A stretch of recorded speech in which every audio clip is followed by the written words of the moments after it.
Hello everyone, welcome to my channel. I am here with some multiple choice questions on first aid and health. तो चलिए शुरू करते हैं कुछ interesting से क्वेश्चंस, उनके आंसर के साथ कुछ इंटरेस्टिंग डिस्कशन के साथ। हमारे सामने हमारा पहला क्वेश्चन आ गया है। हमारा पहला क्वेश्चन है, किसी रोगी या घायल व्यक्ति को प्राथमिक चिकित्सा कब दी जाती है? और ऑप्शंस है हमारे सामने, डॉक्टर के आने पर, डॉक्टर के आने से पहले, डॉक्टर के जाने के बाद या डॉक्टर के साथ। प्राथमिक चिकित्सा की अगर बात होती है तो पहले यह समझना आवश्यक है कि फर्स्ट एड क्या है। First aid is the first and immediate assistance given to any person with either a minor or serious illness or injury, with care provided to preserve life, prevent the conditions from worsening, or to promote recovery until medical service arrive. प्राथमिक चिकित्सा क्या है? प्राथमिक चिकित्सा medical service के पहुंचने से पहले दिया जाने वाला इमीडिएट असिस्टेंस है।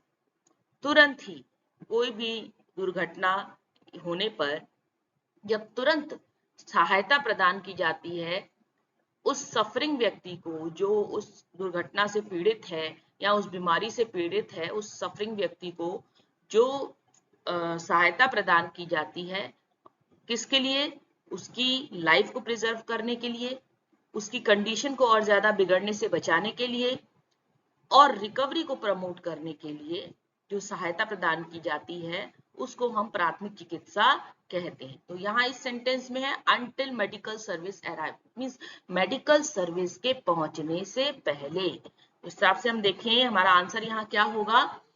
डॉक्टर के आने से पहले। What will be the right answer? The right answer will be doctor के आने से पहले जो चिकित्सा दी जाती है उसको हम प्राथमिक चिकित्सा कहते हैं। Now the next question है, एक स्वस्थ व्यक्ति के शरीर का तापमान होता है 95.4 degree Fahrenheit, 96.4 degree Fahrenheit, 97.4 degree Fahrenheit, 98.4 degree Fahrenheit. एक हेल्दी एडल्ट्स का body temperature, normal body temperature कितना होता है? देखिए, normal body temperature is considered to be 37 degrees Celsius or 98.6 degree Fahrenheit. However, a wide variation is also seen. Wide variation भी इसमें दिखाई देते हैं, person to person, body to body depend करता है। जनरली एक सामान्य व्यक्ति के तापक्रम की अगर हम बात करें तो फ़ारेनहाइट में अगर तापक्रम देखा जाएगा तो एक सामान्य शरीर का तापक्रम 98.6 डिग्री फ़ारेनहाइट होता है, और अगर हम सेल्सियस में अगर होगा तो 37 डिग्री सेल्सियस होता है। तो हमें यहाँ ऑप्शंस में ये भी देखना है कि फ़ारेनहाइट है या सेल्सियस है, तो यहाँ फ़ारेनहाइट है। फ़ारेनहाइट में जो एक सामान्य तापक्रम है 98.6 डिग्री फ़ारेनहाइट है, तो इसके आधार पर हमारा सही आंसर यहाँ होगा 98.4 डिग्री। हालांकि हमारे सामने यहाँ एक्यूरेट फिगर नहीं है ऑप्शन में, लेकिन जो मोस्ट अप्रोप्रिएट हमारे पास में जो फिगर है वो है 98.4 डिग्री। तो the right answer will B 98.4 degree. चलिए अपने अगले प्रश्न की तरफ बढ़ते हैं। हमारा अगला प्रश्न है, रोगी घायल व्यक्ति को किस स्थिति में रखना चाहिए? होश में, आरामदायक स्थिति में, ऑक्सीजन युक्त वातावरण में या उपयुक्त सभी? किस स्थिति में पेशेंट को रखना चाहिए? कॉन्शियस स्टेट में, कंफर्टेबल स्टेट में, ऑक्सीजन कंटेनिंग एटमॉस्फेयर में, all of the above. So what will be the right answer here? आप लोग अपने आंसर को कमेंट्स बॉक्स में कमेंट्स भी कर सकते हैं।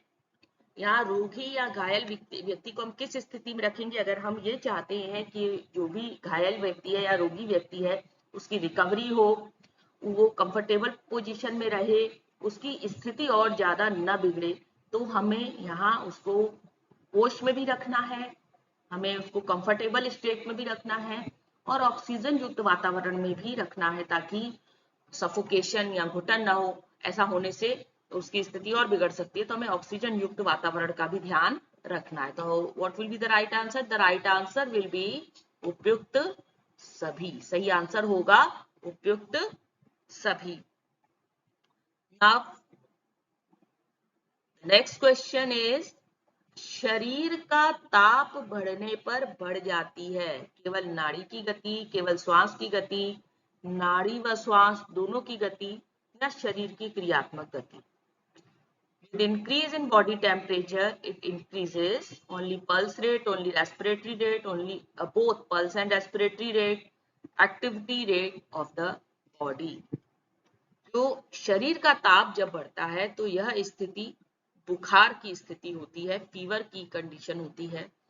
और शरीर का ताप बढ़ने पर जहां एक तरफ पल्स रेट बढ़ जाता है, क्योंकि डॉक्टर हमारी हथेली के पास अपने 2 फिंगर रख करके हमारे पल्स रेट को ही फील करके ये बताते हैं कि फीवर है या नहीं है। तो जहां एक तरफ पल्स रेट बढ़ जाता है, वहीं दूसरी तरफ रेस्पिरेटरी रेट, श्वास की गति भी बढ़ जाती है। So here what will be the right answer? The right answer will be both pulse and respiratory rate, दोनों ही बढ़ जाता है।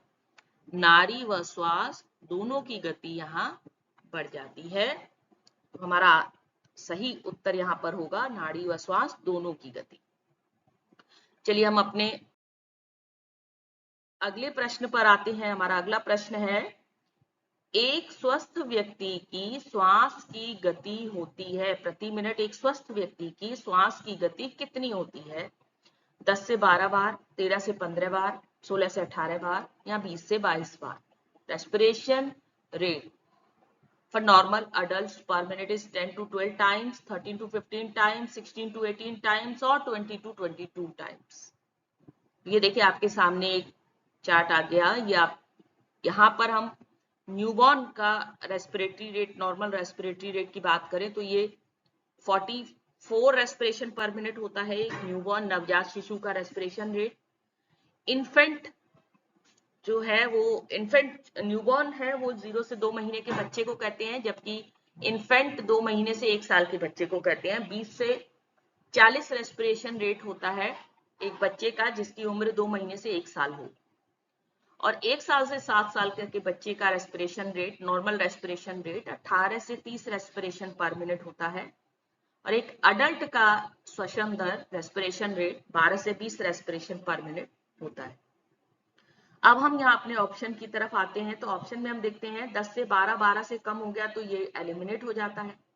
20 से 22, ये भी 20 से ऊपर है तो एलिमिनेट हो जा रहा है अगर इस रेंज को देखें। तो अब हमारे सामने 2 ऑप्शन है, 20 और सी, जो कि इसके बीच में आ रहे हैं।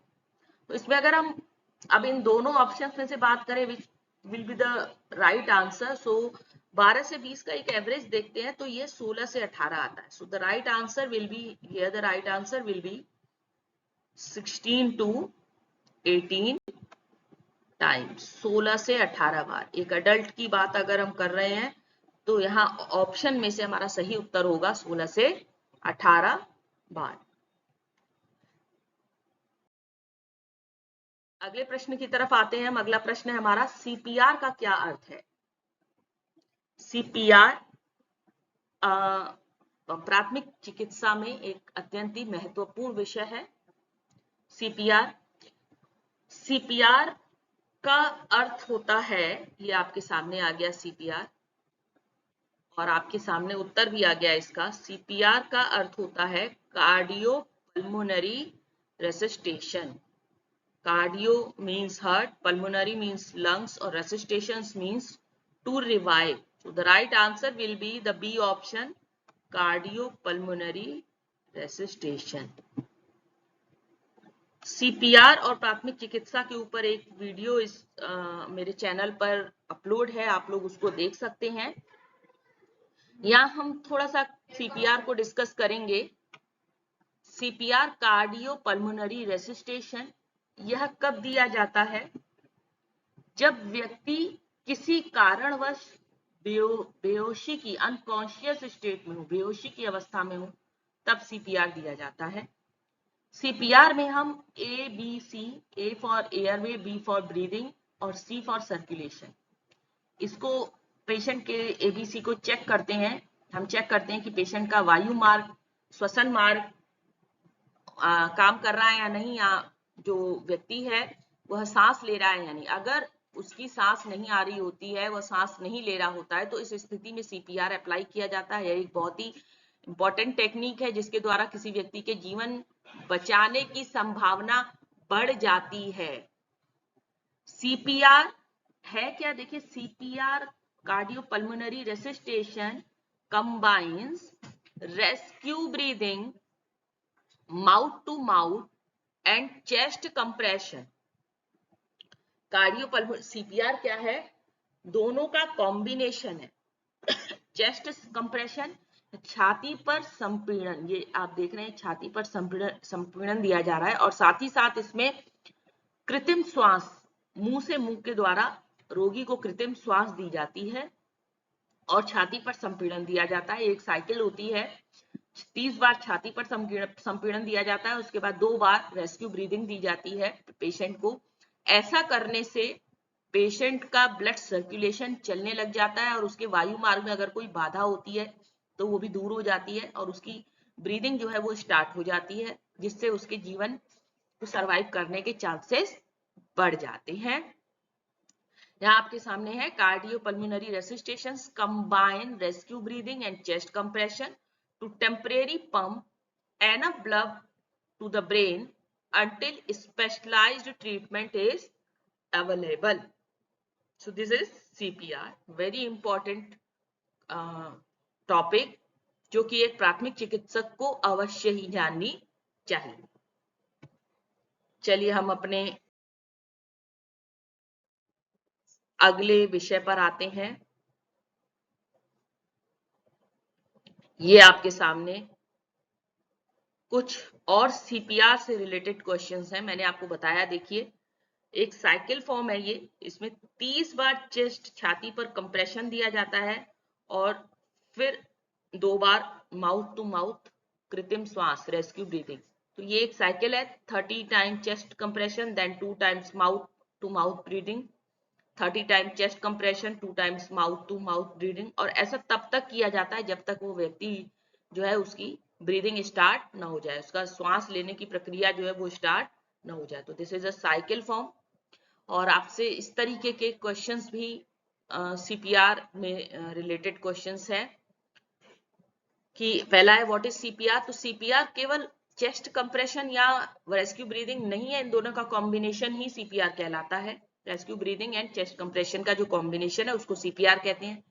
इसकी साइकिल में 30 चेस्ट कंप्रेशन और 2 रेस्क्यू ब्रीथ्स होते हैं, और साथ ही साथ जो इसका प्रॉपर रेट है चेस्ट कंप्रेशन का वो है 100 पर मिनट, यानी हम छाती पर इस संपीड़न की दर हमारी इतनी होनी चाहिए कि वो लगभग 100 बार 1 मिनट में हो जाए।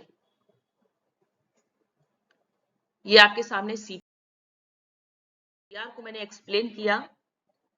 Now the next question, next question is बेहोशी में जीभ, अनकॉन्शियस स्टेट में जीभ का क्या होता है। सूख जाती है, मुंह से बाहर लटक जाती है, लाल पड़ जाती है, गले के पिछले भाग में गिर जाती है। इन state of unconscious the tongues dried up, hang outside the mouth, turn red, fall at the back of throat. ये आपके सामने आंसर आ गया। अनकॉन्शियस बेहोशी की स्थिति में जो टंग है, जो जीभ है, वो रिलैक्सेशन स्टेट में चली जाती है और रिलैक्सेशन स्टेट में चली जाने के कारण वो पीछे गिर जाती है, गले के पिछले भाग में गिर जाती है। और ये एक खतरनाक स्थिति क्रिएट कर सकता है, क्योंकि ऐसे में जो एयरवे है, जो वायु मार्ग है, जो श्वसन मार्ग है, वो बंद हो जाता है, ब्लॉक हो जाता है और सफोकेशन भी हो सकता है। तो ये पिक्चर आपको दिखा रही है, देखिए an unconscious casualty is in danger of suffocation for 2 reason. इसके 2 कारण, सफोकेशन होने के 2 कारण यहाँ बताए हैं। पहला कारण ही यही है कि अनकॉन्शियस स्थिति में टंग्स जो है वो फॉल बैक हो जाती है, can fall back, blocking the airway, airway को ब्लॉक कर देती है।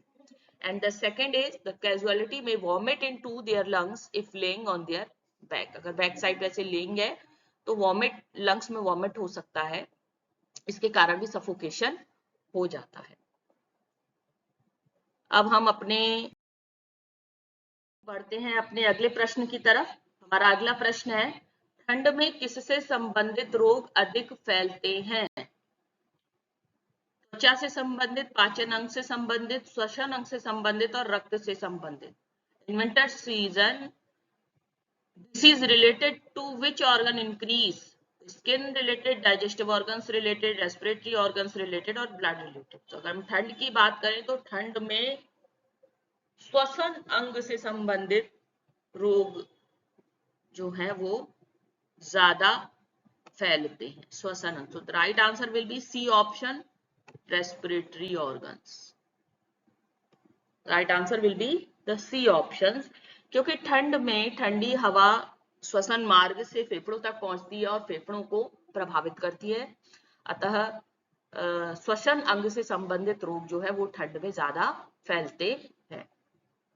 हमारा अगला प्रश्न है, अस्थमा किस स्थिति में बढ़ जाता है? धूल धुआं, मानसिक दबाव, एलर्जी, ठंड या उपयुक्त सभी? Asthma increase in which condition? Dust, smoke, mental stress, allergy, cold और all of the above. Asthma धूल धुआं के कारण भी बढ़ जाता है, मानसिक दबाव के कारण भी बढ़ जाता है, एलर्जी और कोल्ड के कारण भी बढ़ जाता है। So the right answer will be the D option, all of the above, उपयुक्त सभी। हमारा सही उत्तर होगा ऑल ऑफ द अबव। अगले प्रश्न की तरफ आते हैं। हमारा अगला प्रश्न है, यदि गाल के अंदर या जीभ में रक्तस्राव हो रहा हो तो रोगी को क्या चूसने को दें? टॉफी, इमली, बर्फ या गर्म पदार्थ? The inside of the cheek और tongue is bleeding, the patient should what? क्या उसको देना चाहिए? तो आपको बता दें कि ब्लीडिंग को रोकने के लिए बर्फ काफी कारगर होती है, और यहाँ पर भी अगर मुंह के अंदर भी ब्लीडिंग हो रही हो तो हम पेशेंट को आइस क्यूब दे सकते हैं, बर्फ दे सकते हैं चूसने के लिए, जिससे उसका रक्तस्राव जो है वो रुक जाएगा। हमारा अगला प्रश्न है, गर्म पानी के गरारे करने में किसमें आराम मिलता है? बहुत ज्यादा घर पर भी ऐसा देखा गया है, गले से संबंधित अगर संक्रमण होता है तो हम लोग गरारे करते हैं और हमें निश्चय ही आराम मिल जाता है। So the right answer will be the B option, throat infection. Hot water gargles हम लोग गले के संक्रमण में करते हैं। अगले प्रश्न की तरफ आते हैं। अगला प्रश्न है, एक अच्छे हैंड सैनिटाइजर में क्या होता है?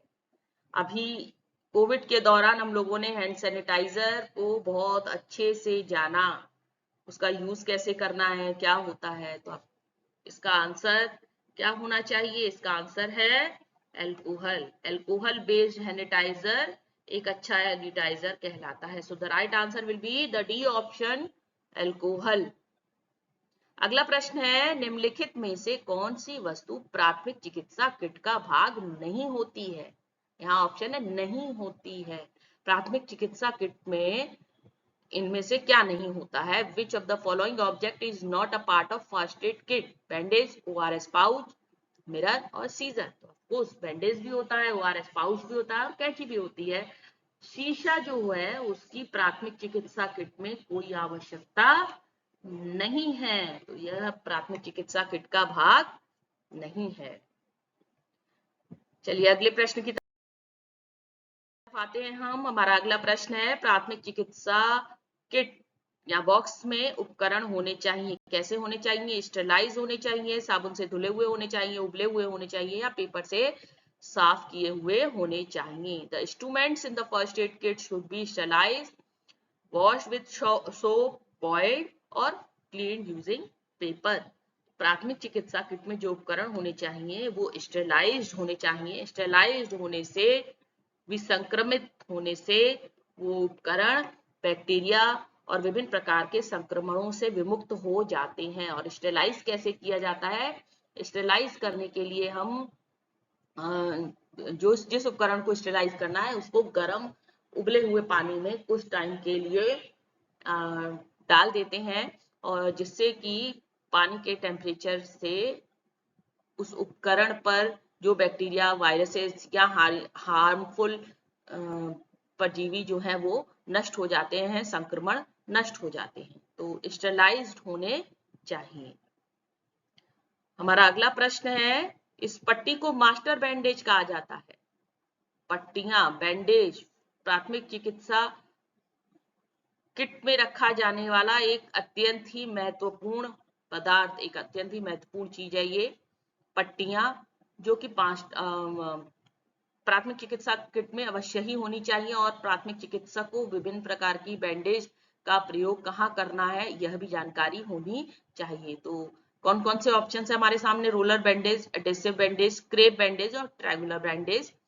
हम आपको बता दें कि मास्टर बैंडेज जो हम कहते हैं वो तिकोनी पट्टी को हम मास्टर बैंडेज कहते हैं। तिकोनी पट्टी मास्टर बैंडेज कहलाती है।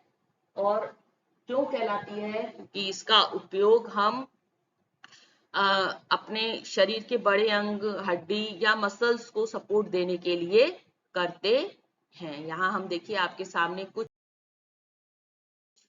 बैंडेज भी दिखाएंगे, ये आपके सामने आ गई। ये तिकोनी पट्टी है, ये रोलर बैंडेज है, गोल बैंडेज, और ये कुछ विशेष प्रकार की ट्यूबुलर बैंडेज है। और इनका उपयोग भी हम आपको यहाँ दिखाते हैं, इसके माध्यम से मैं आपको दिखाने की कोशिश करूंगी। देखिए, ड्रेसिंग को करने के लिए, ड्रेसिंग रखने के लिए रोलर बैंडेज का यूज किया गया है। ट्रायंगुलर बैंडेज या बोन्स को सपोर्ट देने के लिए, हमारे शरीर का बड़ा हिस्सा है और यहाँ बोन को सपोर्ट देने के लिए तिकोनी पट्टी का उपयोग किया गया है। टेंसर और ट्यूबुलर बैंडेज जो है ये भी मसल्स को सपोर्ट देने के लिए जिनका प्रयोग किया जाता है। कहीं मूंछ आ जाए या मसल्स में पेन हो तो हम ट्यूबुलर और टेंसर बैंडेज का उपयोग करते हैं। तो उसमें से मास्टर बैंडेज जो है वो हम तिकोनी पट्टी को कहते हैं। तो ये हमारी तिकोनी पट्टी मास्टर बैंडेज है, ये गोल पट्टी है, टेंसर और ट्यूबुलर बैंडेज है। हम अपने अगले प्रश्न की तरफ आते हैं। हमारा अगला प्रश्न है, सामान्य नियम के तहत हाथ कितने सेकंड तक धोने चाहिए? कोविड के बाद ये बात सभी को पता हो गई होगी। According to the normal norms, hand should be washed for 20 seconds. So the right answer will be 20 seconds. The right answer will be the D option.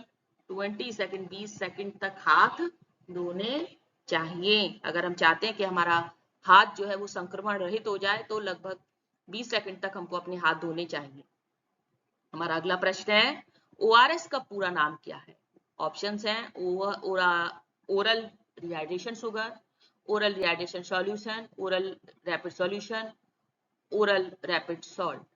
तो जो ORS है उसका पूरा नाम, इसकी फुल फॉर्म है ओरल रिहाइड्रेशन सॉल्यूशन।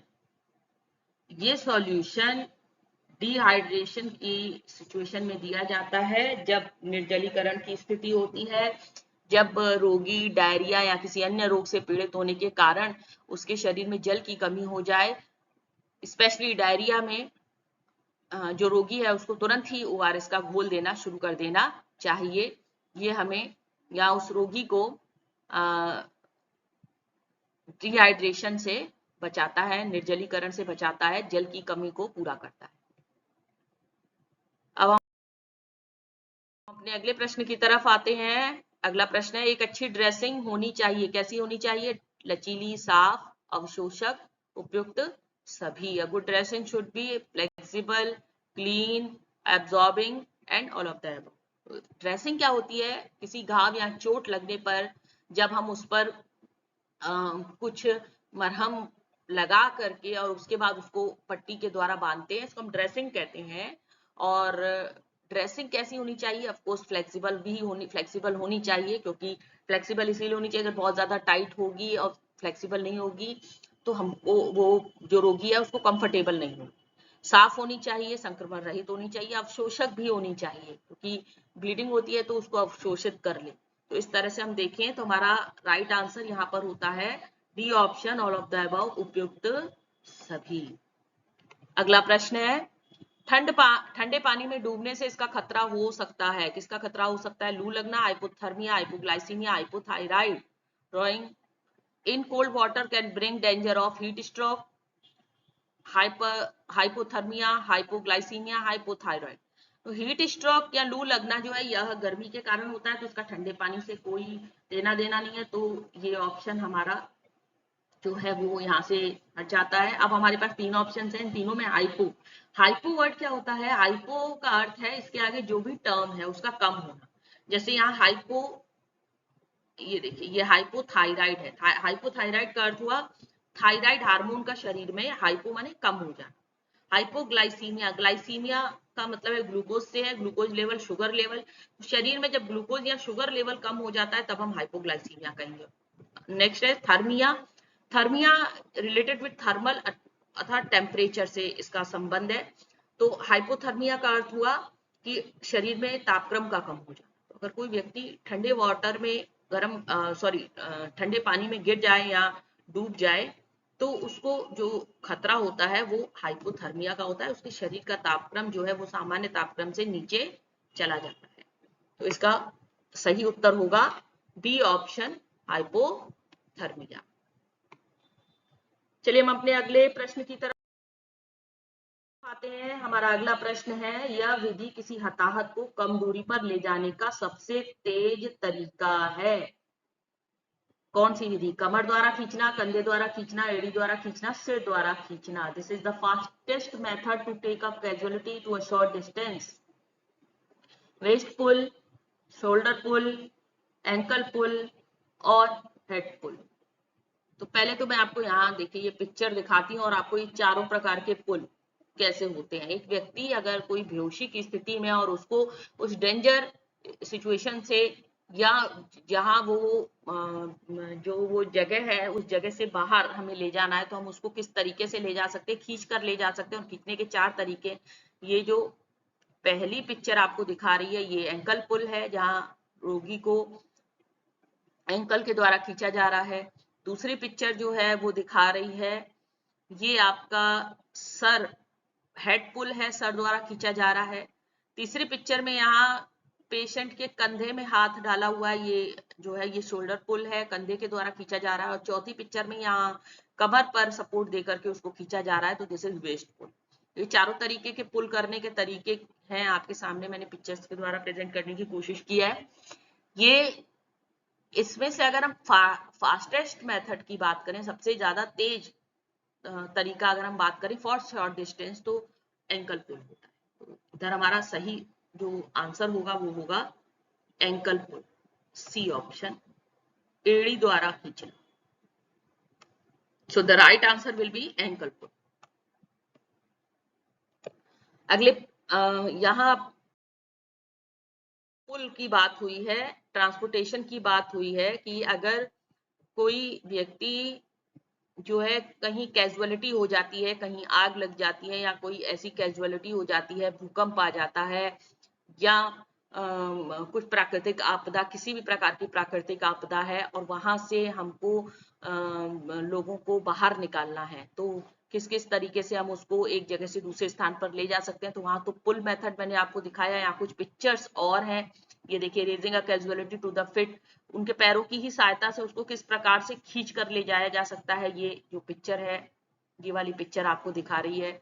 यहाँ देखिए, परफॉर्मिंग द फार्मर्स कैरी, किस तरीके से ए, ये बी, सी, ये डी और ये ई, तो ये किस तरीके से कैरी करना है। अगर कोई व्यक्ति बेहोशी की स्थिति में और उसको कैरी करके उठा करके अगर लेकर के आना है और वो उसकी पोजीशन आरामदायक बनी रहे, तो ये कैरी करने का तरीका इस पिक्चर में दिखाया है। दूसरा देखिए, इसके आगे है two man fore and aft carry.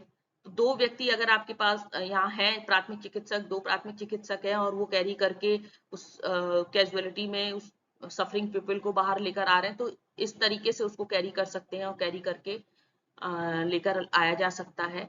Next देखिए, टू मैन सपोर्ट कैरी, अगर व्यक्ति जो है वो बेहोश नहीं है, उसको होश है लेकिन वो किसी भी कारण से चल नहीं पा रहा है, तो इस तरीके से भी दो प्राथमिक चिकित्सक जो है वो उसको उस जगह से बाहर निकालकर, उस खतरे वाली जगह से बाहर निकालकर ला सकते हैं।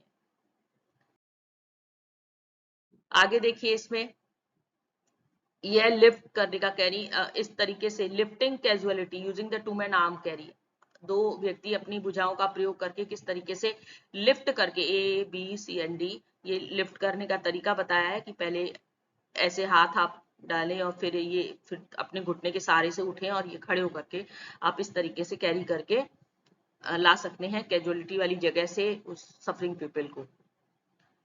आगे देखिए, फोर हैंड सीट कैरी। तो अगर व्यक्ति बेहोशी की स्थिति में नहीं है, होश में है, तो दो व्यक्ति इस तरीके से अपने दोनों हाथों का प्रयोग करके, और चार हाथ हो गए, दो और दो चार हाथ हो गए, और इस तरीके से एक सीट नुमा बना सकते हैं और सीट पर बैठाकर उस व्यक्ति को उस खतरनाक या उस स्थिति से बाहर ला सकते हैं। आगे देखिए,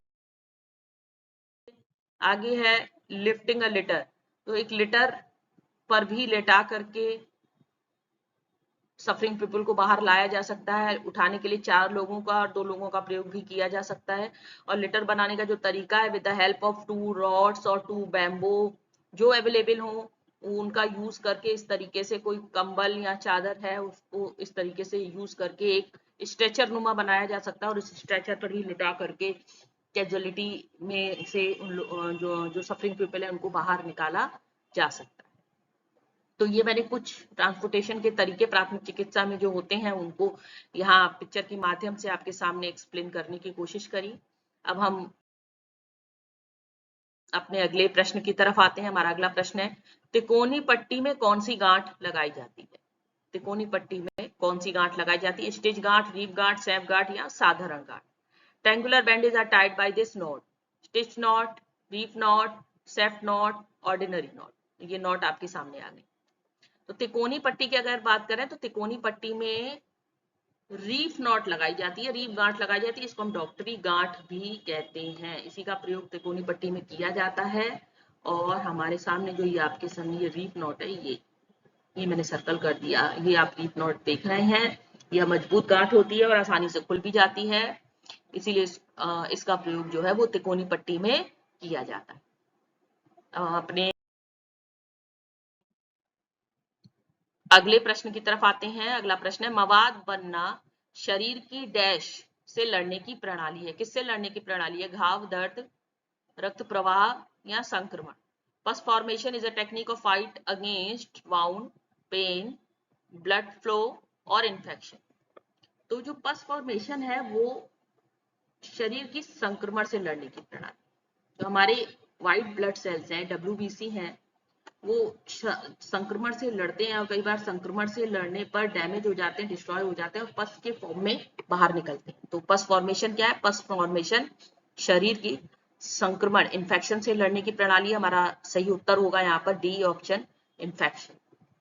अगला प्रश्न है, खून बहने वाले घाव को धोने के लिए इसका उपयोग किया जाता है। अगर कहीं से खून बह रहा हो, अगर ब्लीडिंग हो रही हो, तो किसका उपयोग करें उसको धोने के लिए?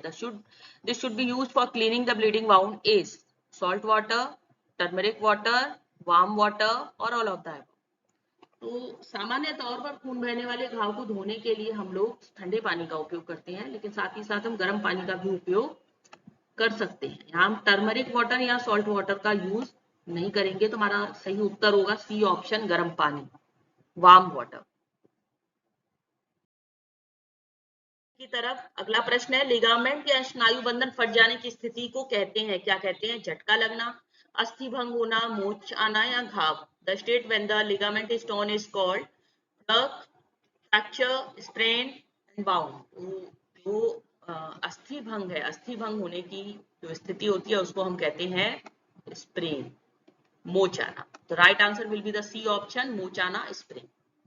अगला प्रश्न है, फ्रैक्चर एक सामान्य लक्षण, फ्रैक्चर का एक सामान्य लक्षण है सूजन, नींद, थकान, उपयुक्त सभी। One of the common symptoms of fracture is swelling, sleep, fatigue, all of the above. अगर फ्रैक्चर हो जाता है तो उसका एक सामान्य लक्षण है सूजन आना। नींद, थकान और उपयुक्त सभी नहीं है।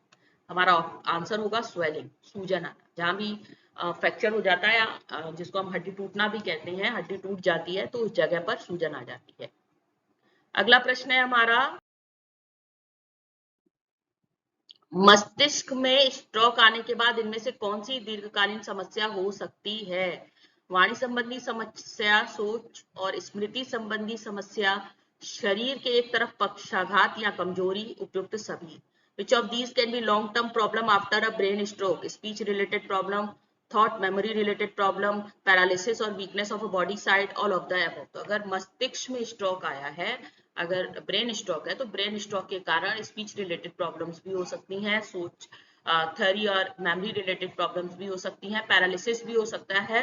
तो हमारा राइट आंसर यहाँ पर होगा all of the above, D option will be the right answer, उपयुक्त सभी। चलिए आगे अगले प्रश्न की तरफ हम लोग बढ़ रहे हैं। अगला प्रश्न है, इनमें से किसमें तत्कालीन आपातकालीन उपचार की आवश्यकता होती है? बुखार, जुकाम, स्ट्रोक और दस्त। Which one of the following need immediate treatment? Fever, cold, stroke और लूज मोशन। तो सो the right answer will B stroke. Stroke की जो कंडीशन है ये बहुत सीरियस कंडीशन है, इसमें तुरंत ही उपचार की आवश्यकता होती है, अन्यथा इसके परिणाम अत्यंत गंभीर हो सकते हैं और कई बार पेशेंट की जान भी जा सकती है। तो इसमें तुरंत ही उपचार की, इमीडिएट एक्शन की आवश्यकता होती है, इमीडिएट ट्रीटमेंट की रिक्वायरमेंट होती है। अगले प्रश्न की तरफ बढ़ते हैं। अगला प्रश्न है, खाद्य विषाक्तता का सबसे आम लक्षण है क्या? जोड़ों में दर्द, जी मिचलाना और उल्टी आना, सिर दर्द या कब्ज।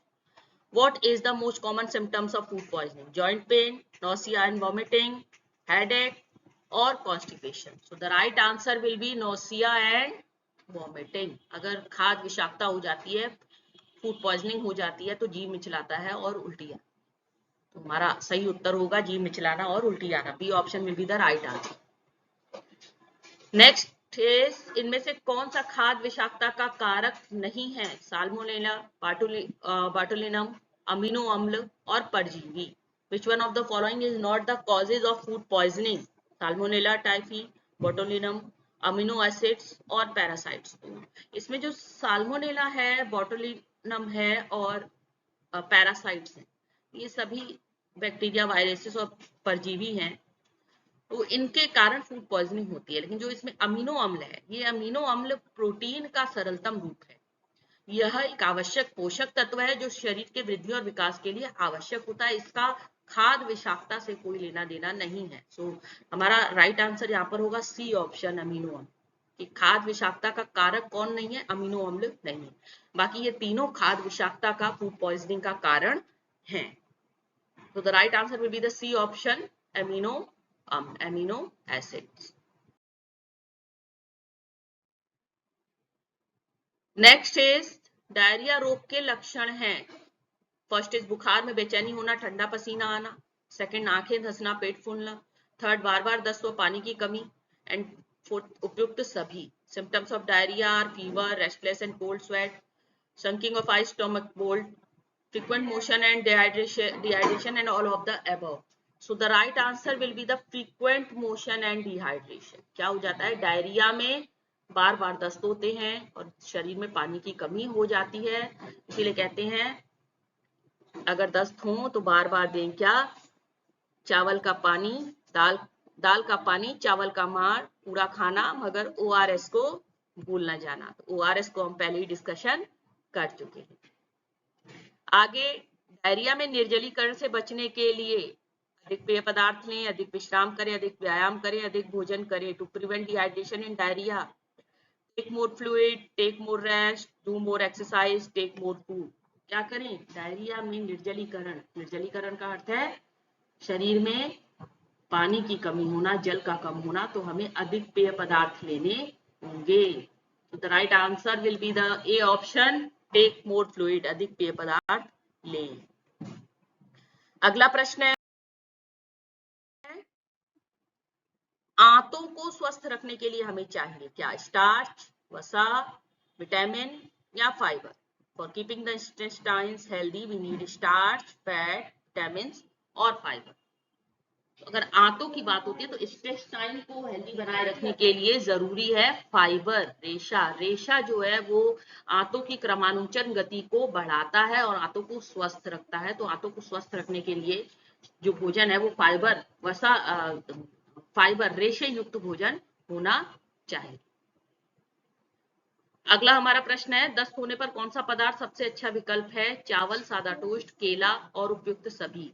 विच is the best alternate in case of loose motion? Rice, plain toast, banana और ऑल ऑफ द अबव। तो बेस्ट अगर बात कर रहे हैं बेस्ट ऑल्टरनेट की, तो केला जो है वो बेस्ट ऑल्टरनेट होता है दस्त होने की स्थिति में है, जो हमारे जो रोगी के जो मोशन है उसको टाइट करता है। अगला प्रश्न है, अगर आंखों में रसायन चला जाए तो प्राथमिक उपचार होगा, क्या होगा? ढीली नम ड्रेसिंग से आंखों को ढक दें, आंखों को दूध से धोएं, आंखों को साफ पानी से धोएं, आंखों को रसायन से धोएं। If some chemical goes into the eyes, first aid will be cover an eye with loose moist dressing, wash eyes with milk, wash eyes with clean water, wash eyes with chemicals. आंखों में रसायन चला जाए, आंखों में कुछ भी चला जाए, तो हमको आंखों को साफ पानी से धोना चाहिए, लगभग 10 से 15 मिनट तक आंखों को साफ पानी से धोएं। तो the right answer will be the C option, wash eyes with clean water. हमारा अगला प्रश्न है, प्रथम डिग्री के जले के लिए सबसे पहले क्या करेंगे? मोटा कंबल डालें, निर्देशों की जांच करें, ठंडा पानी डालें, तेल लगाएं। The first thing to do for first degree burn is, अब फर्स्ट डिग्री बर्न की बात आ रही है तो हमें ये जानना जरूरी है, हम यह निर्धारित करें कि बर्न में हमको क्या करना है। तो हमें पहले ये जानना जरूरी है कि first degree burn, second degree burn, third degree burn क्या होता है। तो पहले इस पर चर्चा कर लेते हैं। देखिए, ये आपके सामने बर्न को 3 कैटेगरी में क्लासिफाइड किया गया है, फर्स्ट, सेकेंड और थर्ड डिग्री बर्न। डिपेंड करता है कितना डीप और सीवियर जो है वो स्किन जो है अफेक्टेड हुई है। फर्स्ट डिग्री बर्न क्या होता है? First degree burn affect only the epidermic और outer layer of skin. Skin में 3 लेयर होती हैं, उसमें सबसे बाहर की लेयर एपिडर्मिक लेयर होती है, और फर्स्ट डिग्री बर्न में वही लेयर प्रभावित होती है। ऐसे में क्या होता है? The burn site is red, painful, dry and with no blister. जो जला हुआ शरीर का हिस्सा होता है वो लाल पड़ जाता है, वहां दर्द होता है, वो सूख जाता है, लेकिन वहां फफोले नहीं बनते, ब्लिस्टर्स नहीं बनते। तो यह फर्स्ट डिग्री का बर्न है, और ऐसे में हमको क्या करना है अभी आगे हम चर्चा करेंगे। देखिए, सेकंड डिग्री बर्न की बात कर रहे हैं। सेकंड डिग्री बर्न में जहां त्वचा की सबसे बाहरी लेयर एपिडर्मिक तो प्रभावित होती है, इसी के साथ ही साथ कुछ भाग जो दूसरी लेयर है डर्मिस लेयर, वो भी प्रभावित हो जाती है। त्वचा की 3 लेयर है, पहला एपिडर्मिस, दूसरा डर्मिस। तो यहाँ सेकंड डिग्री बर्न में डर्मिस लेयर भी प्रभावित हो जाती है। ऐसे में बर्न साइट रेड हो जाती है, ब्लिस्टर्ड बन जाते हैं, उस पर स्वेलन आ जाता है और पेनफुल, दर्द भी होगा, सूजन, फफोले भी बन जाते हैं और वो हिस्सा लाल दिखाई देता है। तो यह सेकंड डिग्री का बर्न है। और थर्ड डिग्री बर्न में क्या है? Destroy the epidermic and dermis. यहाँ पर जो पहली और दूसरी त्वचा की एपिडर्मिस लेयर और डर्मिस लेयर दोनों ही पूरी तरह से डिस्ट्रॉय हो जाती हैं, और उसके बाद उसकी तीसरी लेयर प्रभावित होती है। साथ ही साथ बोन्स, मसल्स और टेंडन्स, जो त्वचा के नीचे बोन्स, मसल्स और टेंडन्स होते हैं, वो भी प्रभावित होते हैं। ऐसे में क्या होता है? देखिए, the burn site appear white, जो जला हुआ हिस्सा है वो सफेद दिखाई देता है, और चैट, देयर इज नो सेंसेशन, वहां कोई सेंसेशन नहीं होता, क्योंकि वहां जो सेंसेस वाली नर्व्स हैं वो डिस्ट्रॉय हो गई। The area since the nerve ending are destroyed. वो क्षेत्र की जो सेंसेस वाली नर्व्स हैं वो डिस्ट्रॉय हो जाती है, जिसके कारण किसी प्रकार का कोई दर्द या सेंसेशन वहां अनुभव नहीं होता है। वहां पर जो एरिया है वो सफेद पड़ जाता है। तो ये थर्ड डिग्री का बर्न है। अब हम बात करेंगे अपने प्रश्न था, प्रथम डिग्री के जलने में हम क्या करेंगे? मोटा कंबल डालेंगे, निर्देशों की जांच करेंगे, ठंडा पानी डालेंगे या तेल लगाएंगे। तो क्या करेंगे? देखिए, ये रहा, immediate immerse the burn in cool tap water or apply cold wet compression. Do this for about 10 minutes or until the pain subsides. Apply petroleum jelly 2 or 3 times daily. Do not apply ointment, toothpaste or butter to the burn as these may causes an infection.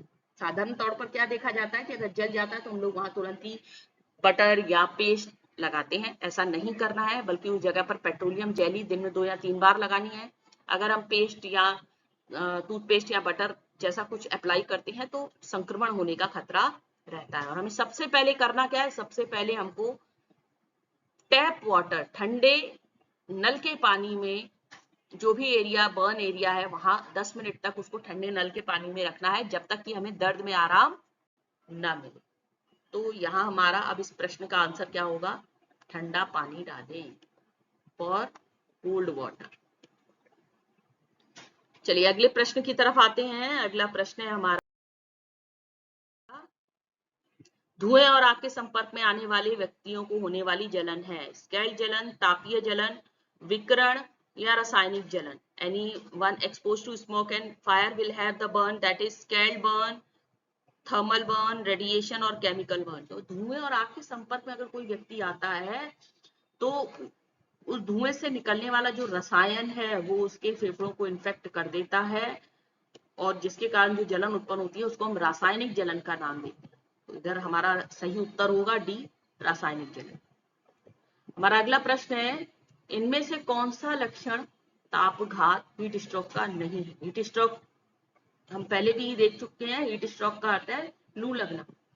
जब लू लग जाती है तो क्या होगा, देखिए उच्च शारीरिक तापक्रम, त्वचा गर्म लाल एवं शुष्क होना, ठंडक महसूस होना, मिचली चक्कर, पानी की कमी होना। Which one of the following is not a symptoms of heat stroke? High blood temperature, skin hot, read and dry, feeling cold, nausea, uneasiness and dehydration. तो हम देख रहे हैं अगर लू लग रही है तो तापमान भी बढ़ जाता है, शरीर जो है गर्म लाल शुष्क हो जाता है, मिचली आता है, चक्कर, पानी की कमी हो जाती है, ठंडक महसूस नहीं होती। हम बात कर रहे हैं तापघात की, हीट स्ट्रोक की, तो वहां किसी भी तरीके से हमको ठंडा नहीं लगेगा, फीलिंग कोल्ड नहीं होगा। सो हमारा यहाँ पे इस प्रश्न का जो सही उत्तर होगा वो सी ऑप्शन होगा, ठंडक महसूस होना। अगले प्रश्न की तरफ आते हैं। अगला प्रश्न है, शरीर के किस भाग में शीत दंड होने की संभावना अधिक रहती है? पैरों की उंगलियां, पेट, चेहरा या हथेली? Which part of the body is more prone to frostbite? Toes, stomach, face and palm? इस प्रश्न के उत्तर के लिए हमें पहले समझना है कि शीतदंड है क्या। A condition in which skin and the tissue just below the skin freeze is called frostbite. Frostbite mostly affect small exposed body parts such as fingers and toes. अब आपके पास इस प्रश्न का सही उत्तर आ गया। With frostbite, the skin gets very cold, the nerves hard and pale. Mild causes can be treated with gradual warming. Severe causes required medical care to prevent complication.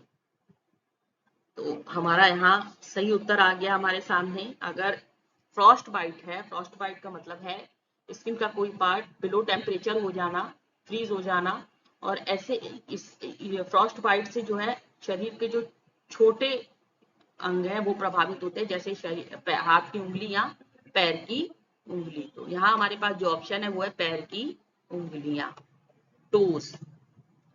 और अगर ऐसा होता है तो नॉर्मली ग्रेजुअल वार्मिंग से ये ठीक हो जाता है, और ज्यादा सीवियर कंडीशन है तो हमें मेडिकल ट्रीटमेंट की आवश्यकता होती है।